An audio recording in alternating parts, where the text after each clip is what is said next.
Hey guys, it's me, Crimson Rosso. I'm here with another video.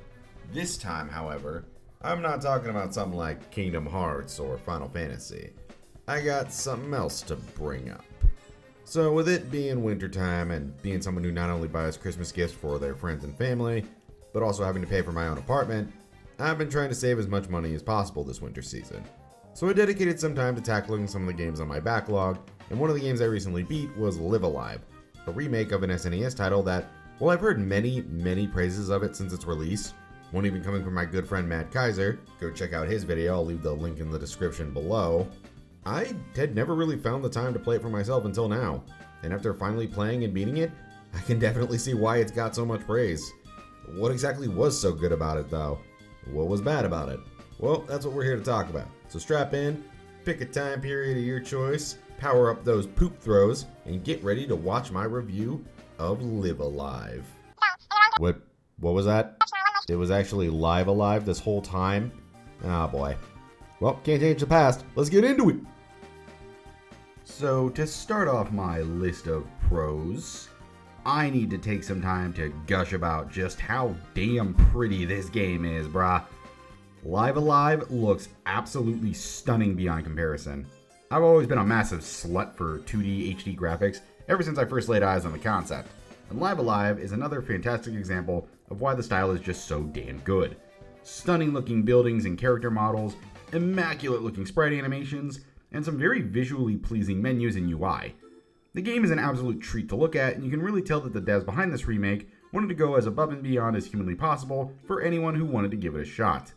And boy oh boy, do I salute thee on a job well done. Of course, the graphics weren't the only thing that were a knock out of the park. The gameplay was top tier as well. So how about we wrap up talking about how good it looks and get to talking about how good it plays.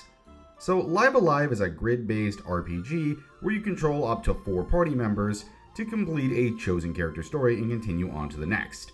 It does sound rather basic at its core when I say the whole premise out loud, but has aspects that help elevate it into an amazing experience overall.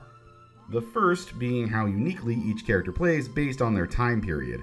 See, unlike a lot of other RPGs where you follow 1 or 2 stories throughout the whole game, Live Alive has you instead follow 7, later on 8, full stories. Similar in vein to games like Octopath Traveler or, well, I guess we can use this one since it kind of fits, Sonic Heroes. However, unlike those titles where the multiple narratives take place at the same time, Live Alive's individual stories actually take place at completely different time periods, each genuinely distinct from the last. In one timeline, you're a shinobi taking lives and sneaking around feudal-era Japan. Another had you being a rootin' tootin' cowboy in the Wild West, and another had you as a robot on a space station. And they captured how these characters' gameplay styles about as perfectly as they probably could have without being there themselves. The cowboy uses guns, so a lot of his attacks are better at mid to long range. The character in the present day is a martial artist, so his attacks are primarily short range. The robot in the future is built to be supportive to others on the ship, so he's basically a healer with a couple attack skills. And then there's the caveman who fights like a wild animal, where he bites, slaps, and even farts on enemies to kill them. I love how much creativity each character has, to the point where you'll never mistake them for another JRPG character. I am dead serious on that one. I also loved how each story used a different gimmick to differentiate itself from the other. In the present day, it plays out like a fighting game, with win or lose reactions for each character. Imperial China has you playing as a martial arts master training 3 disciples to follow in his footsteps. The distant future functions like a survival horror game with an insta-kill monster on the loose. The 8th unlockable story has you playing through a traditional JRPG with a party of heroes to defeat the Demon King. You can tell they wanted to make each level as different as humanly possible, and they nailed it, holy shit. Each time I finished one of the stories, I was pretty much ready to begin the next one instantly. That's how much I really liked going through these. Also helps that each story is only a couple hours long, so you never need to worry about gimmicks feeling like they're overdone, or that any particular story is starting to overstay its welcome. Oh, speaking of stories, I'm pretty much done with the gameplay, so how about we get to talking about that and the characters next. They're pretty great overall. The stories are fairly straightforward for the most part, but immensely entertaining. In the near future chapter, you're a street punk fighting against a gang that's working for an evil corporation. The very distant future has you being a robot that is trying to figure out how to get his crewmates home while dealing with the monsters on board. The Wild West has the main character Sundown Kid protecting a town from bandits, Middle Ages has the crew coming together to defeat the Demon King that has returned. A lot are very straightforward and simple, but like I said earlier, they're short enough to where it never feels irritating or feels like the plot is being dragged out to fill up time. But what's really interesting is that despite a lot of them being very linear, a couple stories you can actually change a few things to get different outcomes.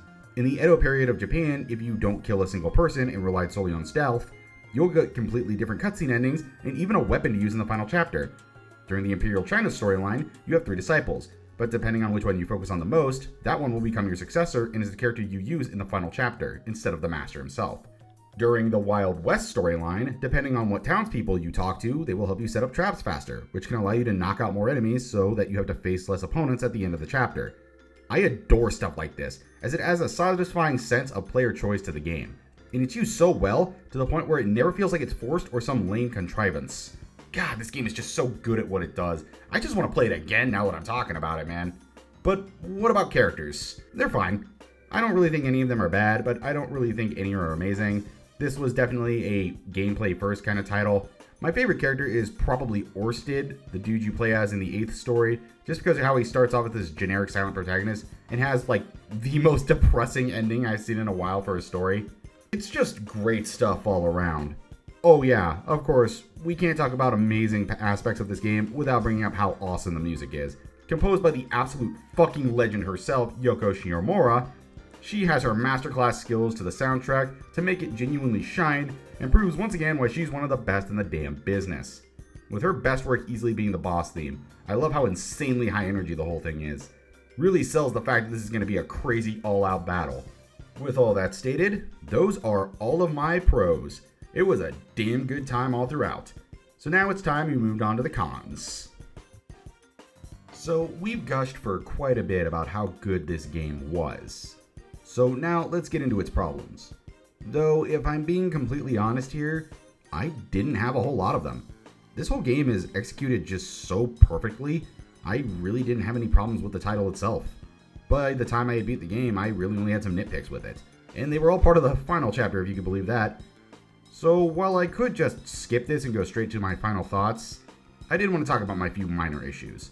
And like I said before, these are all part of the final chapter. I think the final chapter is still downright amazing. There were maybe 2 or 3 nitpicks I have about it. The first is getting Sundown Kid on your team. So in order to get Live Alive's true ending, you have to recruit every party member in the final chapter, instead of just 4 to go fight the main villain. And some of these guys are pretty easy to get. Akira is sleeping in town without a care in the world, Masaru is training in the dungeon, the successor of the Imperial China chapter is on the top of the mountain. It's pretty simple stuff all around, and it stays that way with every other party member except for Cube, where you have to go get his battery pack to wake him up. But for some reason, they decided to make Sundown Kid one of the most tedious characters to recruit, as you have to run around the entire map and interact with him 6 different times to get him into your party. And honestly, I've never really liked mechanics like this in games, as it's always felt like a very bland way of padding out the runtime, made more noticeable by the fact that this was, as I stated before, the final chapter. So it just felt like they were trying to make it longer for the sake of making it longer. Thankfully, you can completely skip this if you start out as Sundown Kid, but I didn't know that and started with Oboromaru. So watch out for that if you pick this game up. Another nitpick I had was with the robot characters getting stronger, being tied to using enhancement parts. Now, as a concept, I actually think it's really cool. It adds a variety of leveling up, and it even makes sense considering that robots aren't humans, so they technically can't get stronger through experience. But the main issue comes from 2 factors. First is them being completely tied to RNG drops in the final chapters. Now, maybe I missed a chest that gives you like 20 of these, or a decent grinding spot for them, but out of the dozens of battles I fought in the last chapter, I found maybe 3 at most. Which is kind of a letdown, because I could basically barely improve Cube in the final area because of this. Kind of wish it just let me keep the ones I got from Akira's story, since you also team up with a robot in that one.